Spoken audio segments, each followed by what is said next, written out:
Mesdames, Messieurs, bonsoir. Merci de votre confiance renouvelée à DBS Télévision. Bienvenue sur SOS Parents. L'émission passe au scanner les difficultés auxquelles sont confrontés les parents dans le processus d'éducation de leur progéniture. L'ambition est de consolider les bons comportements et corriger les mauvais. Après la drogue, le tabac, l'alcool, la consommation de la pornographie chez les jeunes inquiète.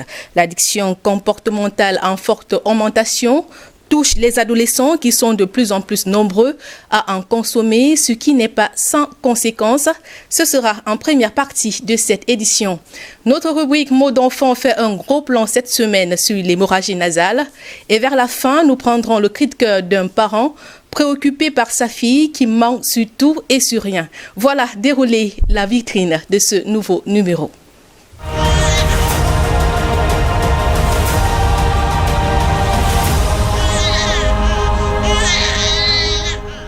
L'éducation commence avec la vie. Mesdames, Messieurs, vous faites bien d'honorer ce rendez-vous tous les mercredis à 21h sur cette antenne. SOS Parents met sur la table ce soir une problématique particulière, la pornographie qui continue de s'immiscer dans le quotidien des jeunes. Pour en parler, nous recevons le docteur John. Il est neuropsychiatre. Bonsoir, docteur John. Bonsoir. Vous allez bien? Assez bien et merci de l'invitation ici.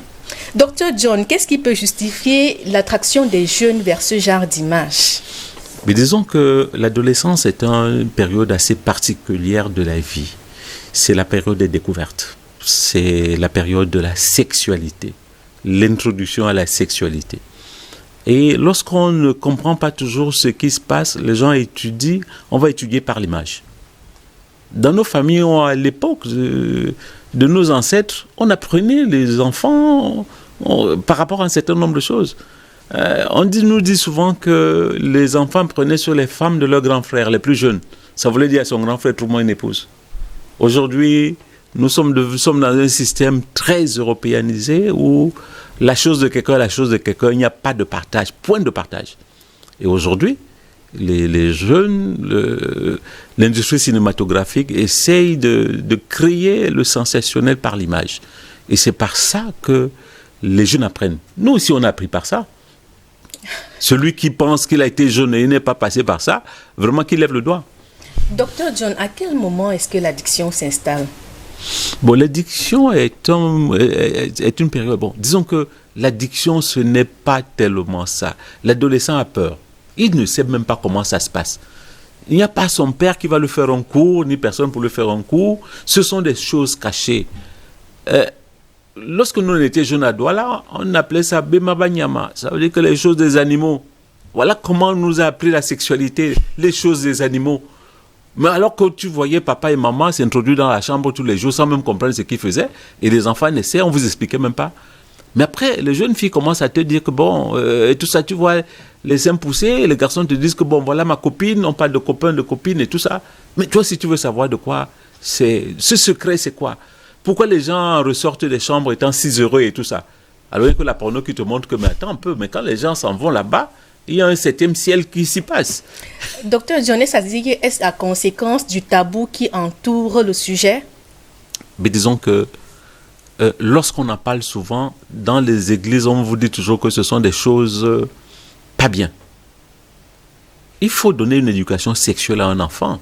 Il faut commencer à la jeune fille, sinon on va apprendre ça de façon bizarre par les canaux par lesquels on ne devrait même pas passer. Il faut que le parent se dise que bon, mon enfant entre déjà dans l'adolescence, on commence à expliquer avec les mots d'enfant. Lorsqu'il arrive à l'âge, à un certain âge, on sait que les hormones vous poussent vers une sexualité. Le garçon commence à avoir la testostérone. La voix change, il y a la mue, et il commence même déjà à avoir la pollution nocturne par les rêves de désir. Il trouve que, bon, il a éjaculé dans la nuit, il ne comprend pas ce qui se passe. Quelle est même cette histoire-là? Donc ça veut dire que les hormones sont déjà prêts à l'action. Le corps est déjà prêt à une certaine action. Et puis les jeunes collègues en parlent, les jeunes camarades. Ah, moi j'ai vu un film et tout ça. Et puis tous s'en vont, puisque c'est un phénomène de groupe. Ce n'est pas souvent un phénomène individuel, c'est souvent un phénomène de groupe. Ils vont ensemble pour regarder ce genre de choses. Et aujourd'hui, n'oublions pas que lorsqu'on a les films, même à la télévision, il n'y a pas de film. Un bon film, c'est qu'il y a au moins 4 acte d'amour qui s'y passe. Regardez, l'enfant, il est là, il regarde, il ne comprend pas. Vous pensez qu'il ne réfléchit pas beaucoup? Souvent, on éteint même quand le truc est torride, quand c'est hot là. On éteint en pensant que l'enfant n'a pas vu, mais l'enfant a vu. Les adolescents sont curieux, comme tous les enfants d'ailleurs. Donc, à la télévision, maintenant, il y a ce genre de choses. C'est vraiment, on peut y accéder sans problème. Vous laissez la télévision à la maison, quand les enfants arrivent, ils vont regarder des choses que vous pensez que c'est caché. C'est pourquoi on met les codes parents. C'est pour essayer d'empêcher que les enfants arrivent. Mais les enfants sont curieux et on va leur faire des courses de sciences de la nature, leur parler des appareils de reproduction et il faut qu'ils connaissent l'utilité. Et surtout sur la jeune fille. Quand elle veut rester comme ça, les gens lui disent que mais toi, tu ne peux pas rester comme ça. Ce n'est pas bien. Et il y a certaines choses et tout ça. C'est souvent comme ça qu'on arrive à introduire et c'est pour ça que ça fait des grossesses non désirées. Parce que toute l'éducation n'a pas été faite. Il faut faire l'éducation à la responsabilité. Parce qu'il y a des choses qui peuvent se passer après ça. Docteur John, on va en parler tout au long de cette émission. Colin Bekatal, il est également avec nous sur ce plateau. Bonsoir Colin. Bonsoir Adi. Vous allez bien? Très bien, merci. Vous avez fait une incursion dans le milieu où se fait la distribution de ces images pas très recommandées. C'est un élément que vous avez réalisé avec le concours de Constantin Noudomki, c'est notre opérateur de prise de vue, et de Cyril Nantion qui assure la post-production.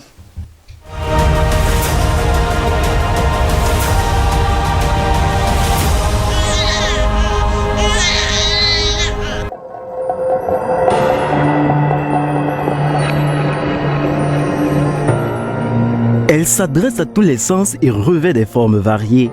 Il n'est pas ici question de la réclame, mais de la pornographie. Peu de programmes sont autant consommés à autant d'endroits que des images, les écrits et de la musique à caractère érotique. Des chiffres dont du tournis. Plus de 1 million d'emails de nature pornographique dans le monde sont envoyés chaque minute. Malheureusement, des millions de jeunes ou plutôt d'enfants croupissent dans ce cercle vicieux. Il n'est pas seulement ici question des enfants de loin, mais de ceux d'ici complètement perdus bien qu'apparemment présents. Devant la caméra, aucun aveu de la moindre inclination pour ces divertissements. Le banc des accusés n'est pour autant pas vide. Pour s'en rendre compte dans le cas de Douala par exemple, il faut se rendre au lieu dit ancien 3e, épicentre des appareils électroniques. Dans la somme des services qu'on y propose figurent des téléchargements avec une demande accrue de la pornographie. Vous voyez peut-être mon bureau actuellement là. Et il y a toujours un dossier qui parle du X. Quel âge a votre enfant, monsieur et dame? Soyez sur vos gardes, il se pourrait qu'aussi enfant, il soit corrompu aux arts d'adultes. Ça dépend, ils viennent à partir de même de 9 ans, 15 ans, 18 ans. Ils viennent chaque jour pour faire le téléchargement des vidéos de pornographes. Vous voyez, il y a des forums X. Il y a des enfants, des mineurs même de 10 ans qui viennent ici chercher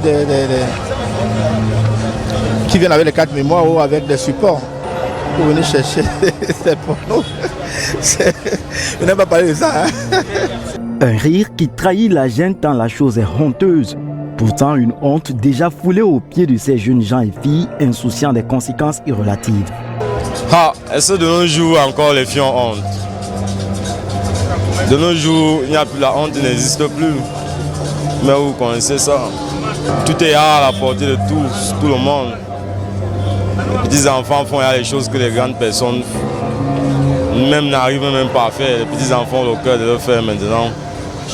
Combien paraissent-ils innocents dans une autre facette de leur vie? Pourtant, l'apport journalier de ces enfants dans cette industrie fait froid au dos.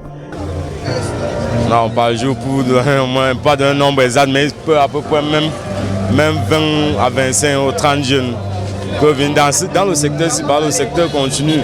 Chez nous, il n'y a pas de notre secteur ici. Il y a des 30 ou 40 qui viennent par jour.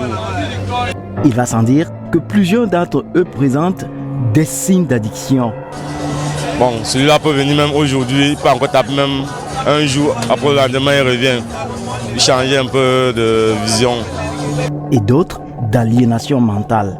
D'autres payent même les clés USB en direct de 16 Go ou de 32 Go. Il demande que tu lui remplisses ça là-bas dedans. Oui. Il n'est pas passé même une semaine, il visionne. Après il vient encore, tu changes. Fille comme garçon, oui. Le marché, quant à lui, est productif. Nous, ça nous fait de l'argent On va faire comment, père? Nous, on est là pour de l'argent. Un film, c'est 50. Mais les enfants se meurent. La pilule est si difficile à avaler lorsqu'il est établi que les points de téléchargement ne sont pas les seuls à abreuvoir des fictions obscènes. Dans cet espace commercial, le rayon des CD aussi bien achalandé de ces films est resté fermé à l'équipe de reportage. Les parents savent-ils seulement le contenu des smartphones que verrouillent les jeunes utilisateurs? Combien, lorsqu'il n'est pas régulièrement examiné, ce petit appareil peut être corrupteur? L'heure est à l'éveil. La pornographie est un cancer qui ronge imperceptiblement la morale des enfants. À court, moyen et long terme, les conséquences sont graves et bien des fois irréversibles.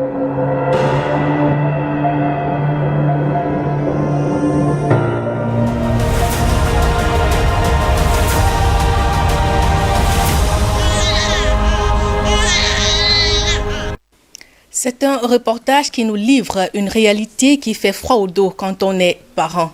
Colin Bekatal, dites-nous dans quelles conditions vous avez réalisé cet élément. C'était pas du tout facile. Voilà, n'est-ce pas, un secteur dans lequel les acteurs aussi prolifiques qu'ils soient sont rares. Eh bien, ces jeunes gens, nous les voyons, ils étaient nombreux. La demande était vraiment très très grande, mais ils n'apparaissent pas à notre reportage parce que nous ne pouvons pas les filmer sans déjà leur approbation et puis celle de leurs parents. C'est vraiment de tout petits, des enfants de 9 ans comme nous venons n'est-ce pas, de le suivre. Et c'était aussi très difficile, n'est-ce pas, de recueillir même ces témoignages en fait, parce que c'est quelque chose de très honteux. Voyez-vous, ces jeunes gens qui sont là mènent une double vie forcément. À la maison, c'est des agneaux, c'est des enfants qui présentent la facette d'enfants de bonne moralité, mais qui malheureusement sont complètement trempés dans ce cercle vicieux. Pour que nous arrivions à recueillir ces témoignages, il a fallu presque 2 heures de temps de recherche et de négociation. Voyez-vous, nous sommes quand même arrivés à faire savoir à ces messieurs que la société a besoin de leur contribution quant à la sensibilisation de ces enfants contre ces choses. Bon, il se trouve malheureusement que eux qui sensibilisent sont ceux-là qui font la promotion de cette industrie. Lorsque nous y allions, nous croyions que si les enfants ne s'expriment pas, eux, au moins, pourraient le faire. Mais j'ai compris combien est-ce que c'est une chose honteuse, mais qui pourtant, malheureusement, a pignon sur eux, à Douala, à côté de nos maisons. Voilà. Sur la question de la consommation de la pornographie par les jeunes, Colin, qu'est-ce qui vous a le plus captivé une fois sur le terrain? Je me suis rendu compte, j'ai été débité lorsque j'ai suivi que des enfants ne se contentent pas seulement, n'est-ce pas, de télécharger 1 ou 2 films. Il y en a qui viennent avec des clés, des clés USB de 16 et 32 gigas. 32 gigas, c'est au moins 25 films de 40 minutes. Voyez-vous donc que des enfants de 9 ans, 10 ans, même jusqu'à 15 ans, c'est une aliénation, je l'ai manifestement relevé dans le reportage. Ça démontre combien est-ce qu'il n'arrive plus à s'en passer. Le monsieur a fait comprendre qu'il y en a qui ne passent pas un jour, ce qui traduit déjà une certaine condition de dépendance. Mais quant à chercher 32 gigas d'images pornographiques, je suppose que celui-là ne regarde que ça. Bon, nous sommes devant un médecin qui est très très bien placé pour nous l'expliquer, mais j'ose croire qu'une image pornographique observée seulement pendant 5 minutes peut avoir des conséquences à très très long terme. J'essaie donc de me mettre à la place de cet enfant et de réaliser qu'est-ce qu'il devient sincèrement, qu'est-ce qu'il devient, qu'en est-il même de l'estime de soi, combien est-ce qu'il est menteur et ainsi de suite. Sincèrement, j'en revenais complètement dépassé. Merci Colin pour ce reportage que vous avez réalisé avec le concours de Constantin Noudomki. Au plaisir de vous retrouver la semaine prochaine. Bien sûr, nous y serons là s'il plaît à Dieu. Docteur John, après avoir visionné ce reportage, quelle est votre première réaction? La première réaction est une réaction de... Je suis un peu étonné par rapport à l'âge de ces enfants qui s'adonnent à de telles pratiques. Pourquoi? Étonné pourquoi? Parce que un enfant de 9 ans, on se poserait, il a encore besoin de ses parents. Qui lui achète un truc de 32 gigas? Il ne gagne pas encore de l'argent, il n'a pas de moyens. Et quand il achète même ces choses pornographiques, il va les regarder où? Un enfant de 9 ans ne se promène pas seul dans la rue jusqu'à aller dans ce genre de choses. Je me pose des questions. Où sont les parents? Ça me pose aussi une autre question, que la sexualité d'un enfant de 9 ans, s'il y a il atteint à ce stade qu'il en a besoin, c'est qu'il a vu ça quelque part. Ça me mène à savoir que les parents la vivent dans quelles conditions. Quand il y a la promiscuité et que les parents peuvent s'adonner à des jeux sexuels ou sexualisés, il y a quand même un certain nombre de précautions qu'on devrait prendre. Parce que les enfants, ils ne dorment jamais, comme on dit, Dieu ne dort jamais. Les enfants aussi ne dorment pas. On pense qu'on va batifoler là, alors que l'enfant est éveillé. Et par sa curiosité, l'attrait de l'interdit, la plupart des choses qu'on a interdit aux hommes, aux enfants, ce n'est que ça qu'ils veulent faire. L'enfant veut imiter pour voir ce que sa mère fait et son papa. Et comme il n'a pas la compréhension, et par rapport ça peut aussi être que ce sont les voisins. On laisse beaucoup d'enfants chez les voisins et on ne sait pas, on ne connaît pas leur moralité. On laisse les enfants fréquenter n'importe qui, eux, on ne connaît pas les morales. Il y a des viols des enfants de 2 ans, des enfants même qui sont encore tout bébés. Ce ne sont pas les violeurs qui manquent. Et un certain nombre de choses. On va flatter votre enfant avec le bonbon et vous ne savez pas qu'est-ce qui va se passer. Parce que souvent, d'autres personnes font que ces enfants filment, on leur montre un film X pour essayer de leur dire que ce sont des choses faisables et que les gens, si les adultes le font, pourquoi ils ne feraient pas? Il y a plein de pédophiles dans notre société. Donc je suis interpellé, nous tous on est interpellés. Et même les vendeurs qui vendent ça à ces enfants de 9 ans, c'est vrai, il y a le lucre. Mais, si on vendait ça à son enfant, qu'est-ce qui se poserait comme question? Eux-mêmes, ils sont inconscients. Il faut chercher l'argent, mais vraiment, l'argent qu'on cherche, il faut savoir. On est en train de détruire une société. Ce sont les jeux d'adultes, pas les jeux d'enfants. Docteur John, est-ce que cette consommation excessive peut générer une vision inappropriée de la sexualité chez ces enfants? Oui, la plupart des choses, tout ce qui est excessif n'est pas bon. Il faut avoir une maîtrise d'un certain nombre de choses. Et les films pornographiques ne sont pas pour les enfants. Dans les pays qui se respectent, la pédopornographie c'est létal, c'est pénal. On vous condamne par rapport à ça. Même ceux qui vendent ça, on doit les condamner. Dans certains circuits, même pour les boissons, si tu n'as pas l'âge de la maturité, on ne devrait pas vendre ça à ces enfants. Vu leur âge, vu l'incompréhension et vu un certain nombre, ça va toujours sensibiliser, peut orienter les enfants vers ces choses en pensant qu'il n'y a pas une certaine barrière. Supposons qu'un enfant de 9 ans a une grossesse, c'est hyper dangereux. L'enfant a des appareils qui ne sont pas encore matures. Ça peut le bousiller, ça peut bousiller toute sa partie, tout son petit bassin. Comment l'enfant peut accoucher à ça? Et puis si on accouche et qu'on fait des avortements, dans les conditions qui se fait, c'est un enfant qui risque de ne pas avoir d'enfant plus tard. Avec toutes les infections, avec tout ça, non, ce n'est pas le moment. Ce n'est pas l'âge où on doit commencer la sexualité ou la génitalité. Le coach Micheline Samet, elle est avec nous sur ce plateau. Bonsoir coach, vous nous avez rejoint. Bonsoir Adi, bonsoir vous docteur. Vous visionnez l'émission de l'autre côté depuis le début. Quelle est votre réaction? Vous avez regardé le reportage tout à l'heure. Ça fait mal, ça fait mal. J'ai oublié que j'étais venue ici comme coach. Je me suis revue comme parent. J'ai revu mes enfants à la maison, ça faisait froid dans le dos. Je n'ose pas imaginer comment ça pourrait se passer avec mes propres enfants à la maison ou avec des parents, avec d'autres parents. Vraiment, ce sujet est poignant. Il faut qu'on en parle, franchement.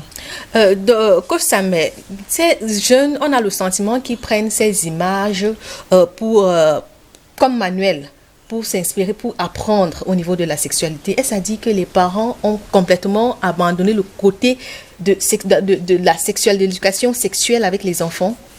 Ce qui est sûr quand même, c'est que quelqu'un l'a dit, à chaque fois qu'il y a un enfant qui s'enfonce dans les contre-valeurs, ça signifie qu'il y a un parent qui n'a pas été là.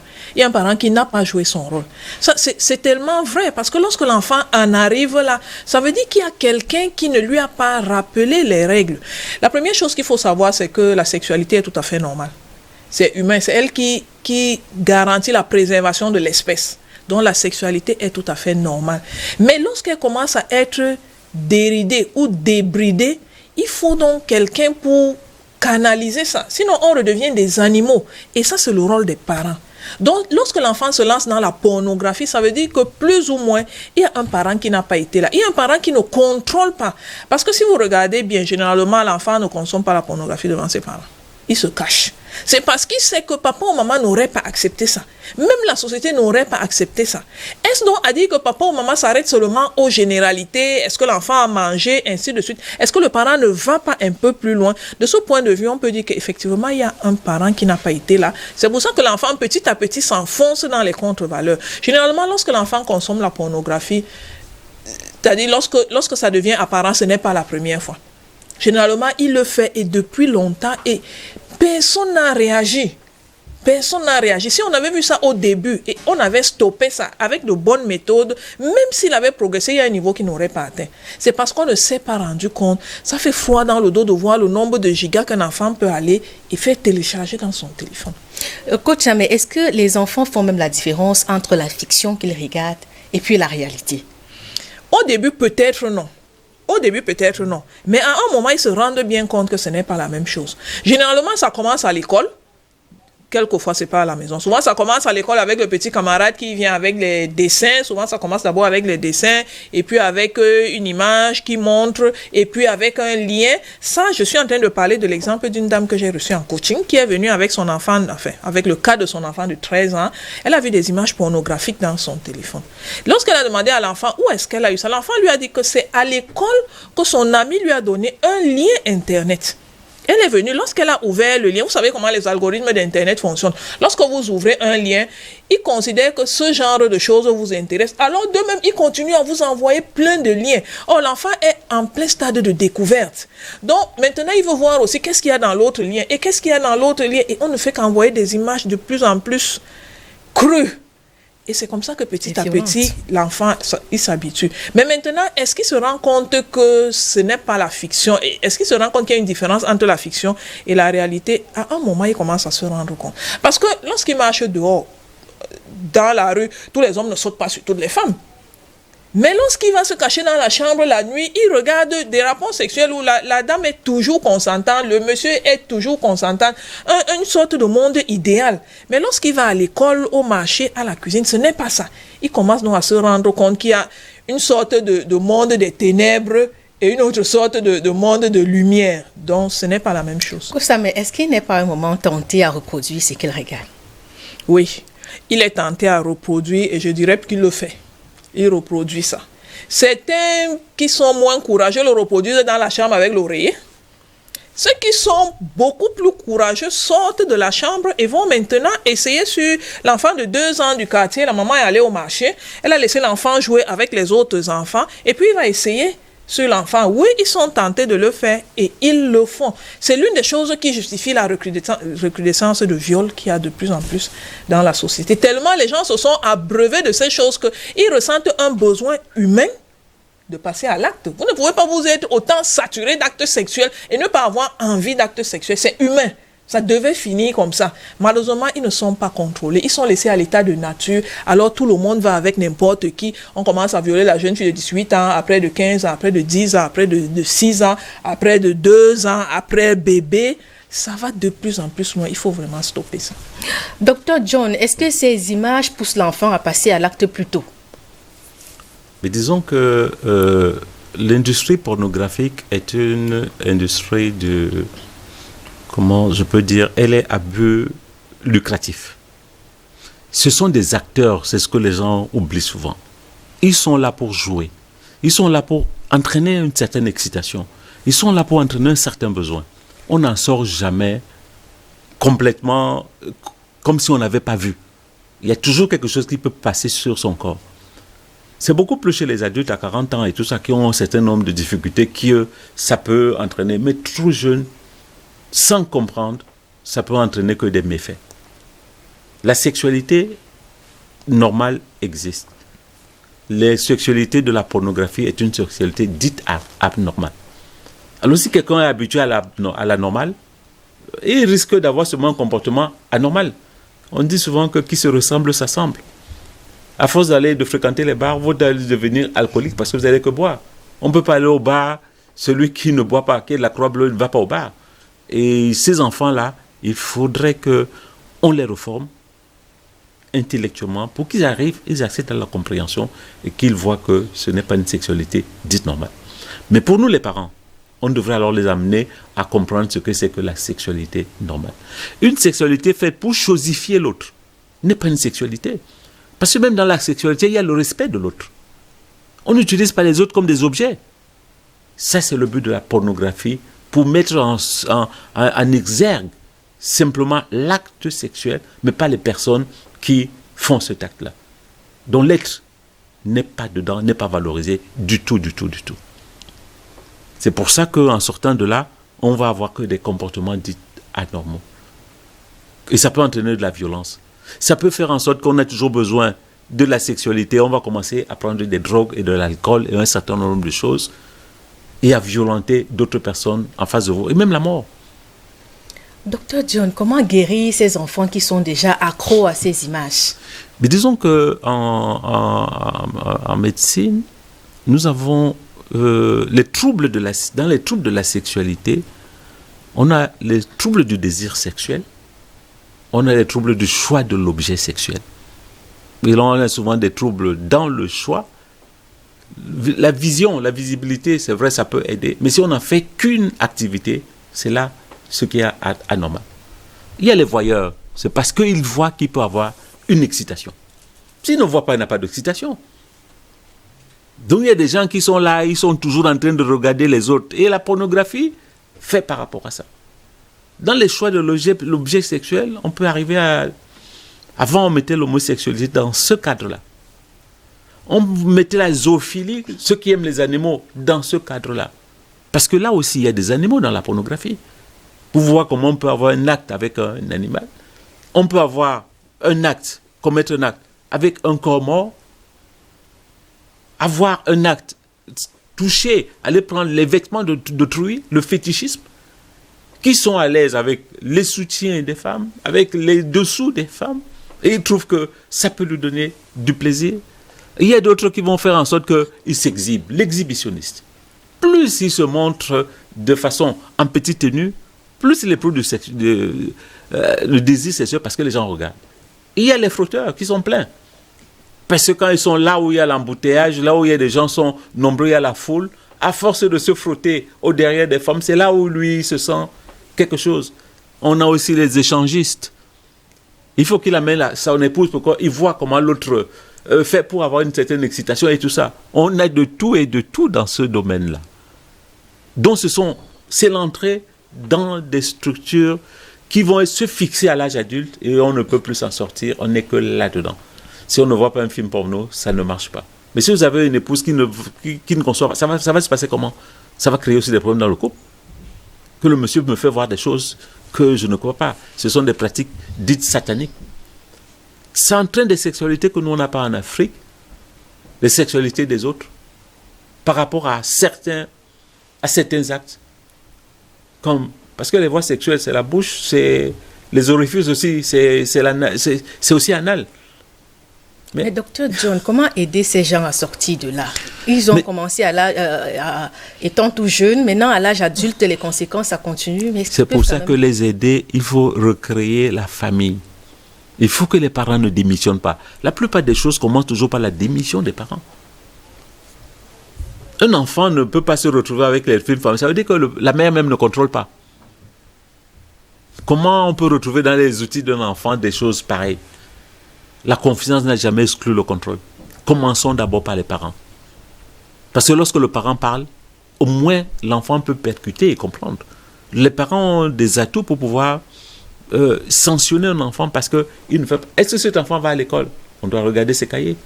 On doit aller écouter les enseignants. C'est comment? Si ça persiste, c'est là dans un second temps. Et puis l'église auquel on amène l'enfant. Parce que l'église joue aussi un rôle très moral par rapport à tout m'est utile, mais tout ne m'est pas permis à faire. Si l'enfant a peur, n'a pas peur de ses parents, et peut-être qu'il a peur du religieux, de la religion, beaucoup de choses peuvent entrer dans l'ordre. Mais si la religion n'est pas là, si la famille n'est pas là, l'école n'est pas là, vraiment ça devient un problème. Ça devient très problématique. Ça veut dire que nous tous on a le choix. Et n'oublions jamais, les parents ne sont pas toujours ceux qui nous ont créés. Les enfants aussi, la société, tout le monde qui est autour. Ceux qui vendent même ces choses à ses enfants. Est-ce qu'ils contribuent à aider une société? Il va vendre, demain c'est peut-être cette personne qui va violer sa petite fille ou je ne sais pas quoi. Donc ça nous interpelle nous tous et on doit faire l'éducation à la sexualité. Qu'on le mette, qu'on fasse un programme à l'école. Parce que les gens... Et puis il faut aussi former les parents. La première fois, moi je me rappelle, parce que nous à notre époque il n'y avait pas l'éducation sexuelle, j'ai entendu parler des règles des femmes, j'étais en 5e. J'ai demandé à ma camarade que m'attendait, les règles ça veut dire quoi? Va demander à ta mère. Vous pouvez imaginer? Poser ce genre de questions à ma mère. Il allait me dire que mais qui t'a appris ça? J'allais avoir des coups de fouet sur la tête. Donc les parents sont très rétro, il faut qu'ils essayent de fonctionner avec le monde moderne. Les enfants sont souvent au programme des choses, ils entendent des choses avant qu'on ne leur parle, à cause de l'internet, à cause de tous nos téléphones là véhiculent plein de choses. Ce que les enfants envoient par WhatsApp et un certain nombre de choses, tu ne peux pas contrôler, mais il faut contrôler ce qui entre dans les téléphones des enfants. Il faut toujours tout savoir. Coach Samer, que conseillerez-vous à un parent qui surprend son enfant en train de regarder ces genres d'images? La première des choses, comme on dit toujours, c'est de se calmer. Parce que si vous réagissez brutalement, vous n'allez pas atteindre le but. La première des choses, c'est de se calmer. Dans l'urgence, ce qu'il peut faire dans l'urgence, c'est récupérer l'objet. Si c'est le téléphone, la toute première chose à faire, c'est de prendre le téléphone d'abord. Ça permet au moins de lever l'urgence. Et puis, après, on va se calmer. Et puis, on va... Si c'est la télé, bon, on va voir avec le câble opérateur, est-ce qu'il ne faut pas enlever la chaîne? De toutes les façons, il faut réagir dans l'urgence. Ça, c'est la première des choses. La deuxième des choses, c'est le travail qu'il faut rentrer faire maintenant qu'on aurait dû faire avant d'attraper l'enfant. Ça veut dire que lorsque votre enfant ne consomme pas encore la pornographie, vous devez commencer à, je vais dire, avoir vous-même les bonnes valeurs.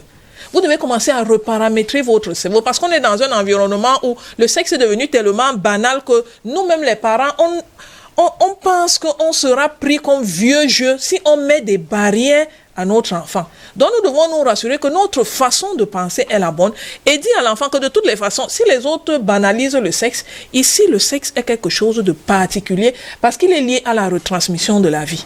Donc, première des choses, le parent lui-même doit avoir de bonnes valeurs.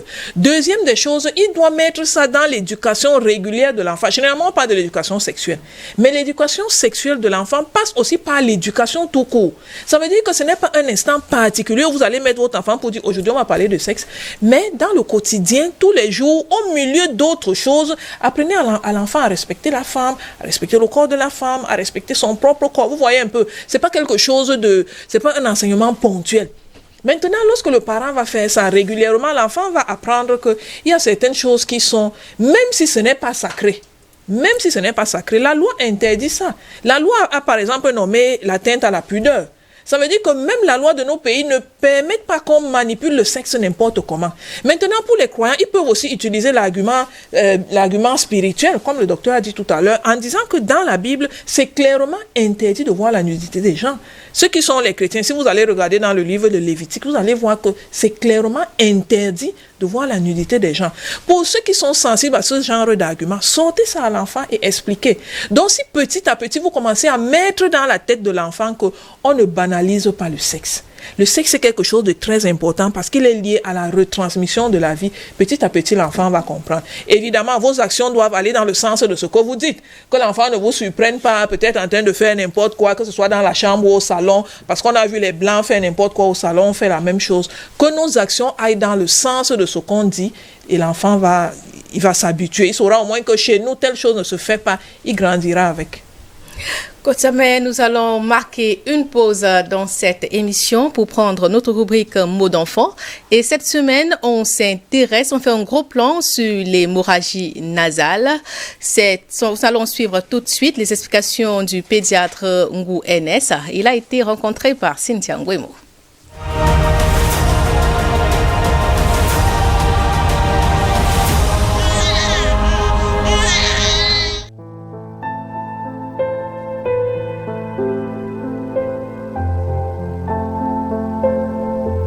Le sément aîné a été banal et a été fréquent chez presque la moitié des enfants qui grandissent.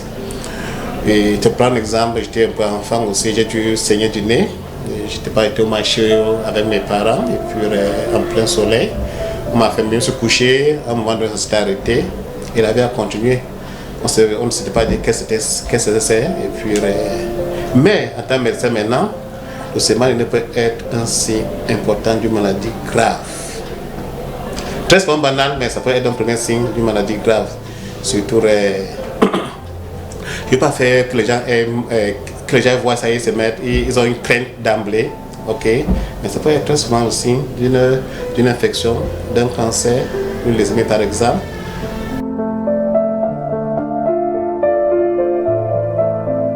Très souvent, c'est seulement parce qu'un vaisseau a rompu au niveau du nez ou quelqu'un qui a dû malheureusement gâter ses narines et puis a blessé un vaisseau, ça se met à saigner. Très souvent, voilà les cas simples pour lesquels.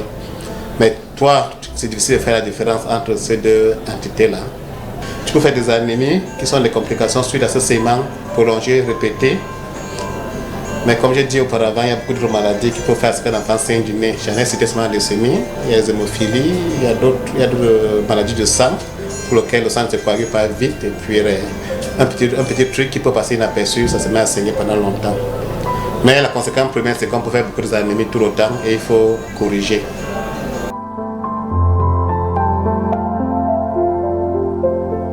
Si tu as de la glace, ok, tu peux mettre la glace, tu peux essayer de comprimer le point de saignement, le temps de faire une consultation médicale en bonne et due forme. Et c'est logique de laisser couler le sang, parce que quand ça part en arrière, ça peut aller dans l'estomac, ça ne t'aidera à rien. Sauf que l'avantage peut aussi être que ce qui part dans l'estomac sera digéré et puis le fait qu'elle a réabsorbé et être utilisé, c'est possible. Mais c'est mieux de voir ça par devant parce que ça te permet de voir la gravité du problème.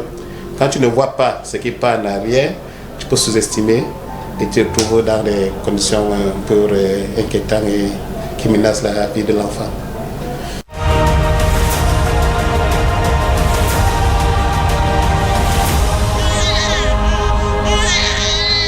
C'était les explications du pédiatre Ngou NS sur l'hémorragie nasale. Ce qu'on retient, c'est qu'il faut laisser couler le sang et puis se faire consulter par un spécialiste. Place à présent au cri de cœur.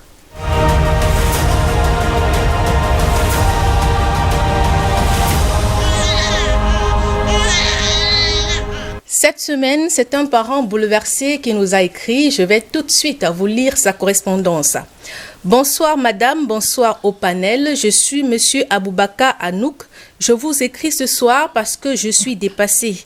Je ne sais plus comment gérer la situation. Ma femme dit qu'il n'y a pas lieu de s'inquiéter, mais ça me pèse sur le cœur. Notre fille, la deuxièmement surtout et sur rien, elle a 9 ans et j'ai le sentiment qu'elle va de plus en plus loin. Récemment, elle a passé quelques jours chez ses grands-parents. Là-bas, elle a raconté un tas de choses sur notre vie et celle de nos voisins. Aller jusqu'à dire que j'ai organisé un gigantesque anniversaire pour elle. Pourtant, à cette période, ma mère était souffrante. Que son école est située à des kilomètres de la maison. Je ne peux pas tout vous détailler ici. Lorsque ma fille veut quelque chose, elle manque pour l'obtenir. Cela m'inquiète beaucoup. Même à l'école, c'est pareil, elle ne dit jamais la vérité. Toujours prête à mentir. Quand elle fait une bêtise, elle affirme et soutient qu'elle ne l'a pas fait. Ma fille n'est pas du tout fiable. J'ai peur qu'elle ait un esprit malsain. Ce n'est pas du tout agréable de voir mon enfant grandir ainsi. Aidez-moi, j'ai besoin d'en savoir plus avant qu'il ne soit trop tard. J'ai peur qu'elle devienne une manipulatrice. Voilà, c'est le cri de cœur de Monsieur Aboubakar. Docteur John, je me retourne vers vous. Qu'est-ce qui peut motiver un enfant à proliférer autant de mensonges? Mais disons, moi je ne dirais pas que l'enfant ment. L'enfant fait des fabules. Il peut raconter une histoire à cause de sa souffrance. On leur raconte souvent Blanche-Neige et tout ça, tout est beau dans un monde féerique et tout ça. Ce n'est pas parce que l'enfant a dit ça qu'il a menti. Mais concrètement, quand l'enfant commence à dire des réponses de côté, c'est un enfant qui est en souffrance. Il a peur que s'il dit la réalité, on peut le frapper. C'est un enfant qui a peur. Pourquoi cet enfant a si peur? Qu'est-ce qui se passe dans cette maison?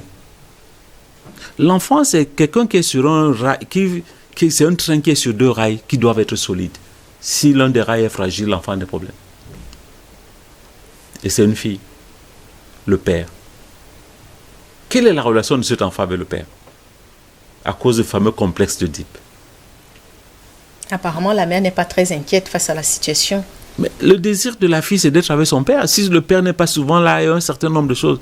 Et ce signe, ce symptôme-là, c'est pour attirer l'attention que j'ai un problème. Il faut considérer pour connaître le problème de cet enfant-là. Peut-être à travers ça. Et la plupart du temps, les enfants, ce ne sont pas les mots qui sont importants, c'est le dessin. On arrive à intégrer l'enfant par rapport à ce qu'il se fait. On lui demande souvent de dessiner. Et par rapport au dessin, beaucoup de choses sont dites. Les paroles n'ont pas, parce que l'enfant ne maîtrisant pas tout, elle dit un certain nombre de vérités. Il y a peut-être une souffrance qui est là derrière. Et quelle est cette souffrance? Il faut qu'on la sache avant de faire un problème. Mais comment faire pour connaître ce qui se passe avec cet enfant? Comment est-ce que ses parents doivent procéder? Mais disons que l'atmosphère familiale est comment? Est-ce que le père a le boulot? Le père peut perdre le boulot, il n'a pas suffisamment, il est en souffrance, il est malade, l'enfant va avoir des problèmes, surtout la fille. La fille, la première image, le premier homme qu'elle rencontre, c'est son père. Et c'est un élément hyper important. Hyper important. Le père là, est-ce que tout va bien de son côté? Est-ce qu'il travaille? Est-ce que dans la famille, là, dans son environnement, tout va bien? Est-ce qu'il a le temps souvent de quand il vient, il s'occupe de ses enfants, surtout de sa fille? Ce sont des petits éléments qu'en corrigeant, on peut corriger le comportement de l'enfant. Faire en sorte qu'elle soit en confiance. Que le père la mette en confiance et beaucoup de choses vont changer. Kossa, mais un enfant qui raconte des mensonges à 9 ans, est-ce qu'il y a vraiment lieu de s'inquiéter déjà? Pour un début, non. Il n'y a pas à s'inquiéter parce que quelquefois, ça a été très bien dit tout à l'heure, l'enfant ne fait pas la différence entre la vérité et le mensonge. En fait, c'est une imagination. Si vous regardez dans le dictionnaire, quand vous allez voir la définition du mensonge, on va dire altération de la vérité. Mais pour l'enfant, la vérité, c'est quoi? Pour lui, la vérité, c'est ce que lui, il aimerait qu'il soit. Pour lui, c'est ça la vérité. Ça veut dire que lorsque l'enfant dit que papa m'a fait une très grande fête pour mon anniversaire, pour lui, ça veut dire qu'il a besoin d'une grande fête pour son anniversaire. C'est nous les adultes qui appelons ça le mensonge. Évidemment, quand l'enfant va grandir, il va se rendre compte qu'il peut altérer la vérité pour se sortir d'une situation embarrassante. Il peut altérer la vérité peut-être pour attirer l'attention sur lui ou alors pour se faire passer pour ce qui n'est pas. Mais lorsque l'enfant est encore petit, c'est plus un rêve qu'il est en train d'exprimer. Donc, à ce moment-là, effectivement, il n'y a pas lieu de s'inquiéter. Sauf que, plus il va grandir, plus le mensonge aura des répercussions et sur lui-même et sur son environnement. Donc, à un moment, il faut bien commencer à attirer son attention sur le fait que il faut dire les choses telles qu'elles sont. Évidemment, on va éviter les gros mots, vérité et tout ça. Il y a souvent beaucoup de philosophie derrière pour un enfant. Mais apprenez à l'enfant qu'il sache qu'il doit dire ce qu'il est. Il doit dire les faits. Quelquefois, ce ne sera pas à son avantage, quelquefois, ce sera à son avantage, mais commençons à apprendre à l'enfant qu'il doit dire la réalité des choses. C'est ça qui permet même de rattraper certaines situations et même de le comprendre. Imaginons l'enfant a faim. Tu as faim? Non, je n'ai pas faim. Alors qu'il a faim. La conséquence, c'est que la nourriture qu'on voulait lui servir, on ne le sert pas. Et puis lui, il reste affamé. Donc, prenons les exemples qui correspondent à l'âge de l'enfant pour qu'il comprenne qu'il doit apprendre à dire les choses qui sont telles qu'elles sont. Autre exemple qu'on peut prendre, si par exemple tu dis quelque chose qui n'est pas, on va punir ton frère en pensant que c'était lui alors que ce n'est pas lui. Est-ce que toi ça te ferait plaisir qu'on te punisse pour quelque chose que tu n'as pas fait? Généralement il dit non. Donc apprenons à l'enfant que les actes qu'il pose, les paroles qu'il prononce ont des conséquences. Et plus il grandit, plus ces conséquences sont grandes et à ce moment-là l'enfant va commencer à s'habituer à dire la vérité. Coach, est-ce qu'on doit coller à cet enfant l'étiquette de menteur? Du genre, on lui dit au milieu de ses frères, tu es un menteur, tu ne dis jamais la vérité et tout et tout. Non, parce qu'il faut être sûr qu'il avait l'intention de nuire. Il faut être sûr de l'intention malveillante qu'il avait en le faisant. Et puis, même s'il y avait une intention malveillante, dans la plupart des cas, c'est une intention malveillante ponctuelle. Ça veut dire que s'il a trouvé qu'il va vous embrouiller là pour que vous lui donniez l'argent pour aller acheter, je dis n'importe quoi, le chocolat, lorsqu'il a eu le chocolat, ça s'arrête là. Vous n'allez pas lui coller une étiquette de menteur pour dire que maintenant, toute sa vie, on ne peut pas lui faire confiance, ainsi de suite. Évidemment, il faut donc l'accompagner pour que ça ne devienne pas une habitude et que vous ne perdiez pas la confiance que vous avez en lui. Mais généralement, ce sont des actions ponctuelles. Le docteur l'a dit tout à l'heure, cherchons plutôt la signification profonde du mensonge qu'il est en train de faire. Peut-être c'est un appel au secours. Peut-être qu'il veut attirer notre attention. Donc rassurons-le et on va voir que petit à petit, il commence à dire les choses telles qu'elles sont. Docteur John, comment l'amener à son âge quand même à dire la vérité? Mais disons que madame l'a presque tout dit. Mettre l'enfant en confiance. Il y a toujours une signification derrière les actes que nous posons. Supposons que vous avez un chef qui aimerait qu'on lui dise toujours ce qu'il veut entendre. Vous allez faire quoi? Et puis là, le mensonge, quand il parle par rapport à ses parents, là où il était au village, il a valorisé ses parents, que son parent lui a fait quelque chose de magnifique. Nous, on était jeunes, il y avait des gens qui habitaient dans les sous-quartiers. Ils vous disaient toujours que j'habite à Bonapriso. J'habite à Bonapriso, alors qu'il est dans le sous-quartier. Et surtout chez les filles, qui voulaient aussi se valoriser par rapport aux autres. Parce que peut-être les autres enfants, leurs parents leur ont fait des choses magnifiques. Et se disent que, mais, pourquoi moi je dois rester à ce niveau-là? Je dois aussi dire que mon parent m'a fait X, Y, Z. Il a valorisé ses parents. Et son parent est fâché parce que son enfant l'a valorisé. C'est pour ça que l'enfant étant dans son milieu de rêve, tant que le symptôme n'est pas fixé après, vers l'âge adulte, là, on ne peut pas dire qu'un enfant, on l'accompagne pour pouvoir effacer ce désordre qu'on voit. Mais docteur John, est-ce que ces petits mensonges, je ne sais pas si on peut l'appeler ainsi, cette fabulation, est-ce que ça ne peut pas avoir des conséquences sur sa vie future si jamais ce n'est pas recadré à temps? Bon, généralement, dans le mariage, je vous prends un exemple, dans le mariage des adultes, est-ce qu'il y a toujours, tout le monde dit toujours la vérité?